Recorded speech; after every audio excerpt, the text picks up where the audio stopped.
Virus के Omicron variant के खतरे के मद्देनजर केंद्रीय स्वास्थ्य मंत्रालय ने विदेश से भारत आने वाले यात्रियों के लिए नई गाइडलाइंस जारी की हैं। इन नई गाइडलाइंस में कहा गया है कि भारत आने वाले यात्रियों को पिछले 14 दिनों की ट्रैवल हिस्ट्री के बारे में सूचना देनी होगी। इसके अलावा ये भी कहा गया है कि यात्रा से पहले ही यात्री एयर सुविधा पोर्टल पर अपनी नेगेटिव RT-PCR रिपोर्ट को अपलोड करेंगे। केंद्र सरकार ने ऐसे 12 देशों की लिस्ट भी जारी की है जिन्हें हाई रिस्क देश की कैटेगरी में रखा गया है, जहां से भारत आने वाले यात्रियों के लिए अतिरिक्त उपाय किए गए हैं।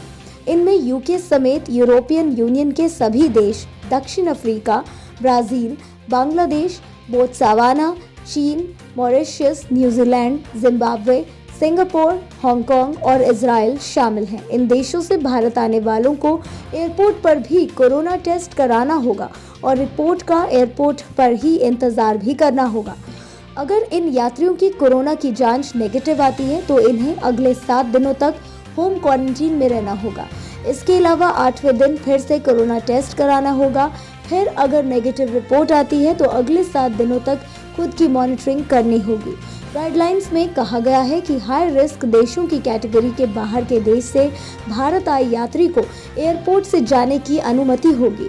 उन्हें अगले 14 दिनों तक सेल्फ मॉनिटरिंग करनी होगी। गाइडलाइंस में कहा गया है कि किसी भी फ्लाइट में मौजूद कुल यात्रियों के 5% यात्री का भारत आने पर रैंडम कोरोना टेस्ट किया जाएगा। आपको बता दें कि कोरोना के ओमिक्रॉन वेरिएंट के सामने आने के बाद से सभी देश परेशान हैं।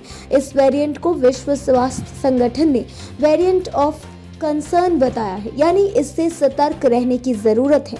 भारत सरकार इस वेरिएंट के खतरे के मद्देनजर कई बैठकें कर चुकी है।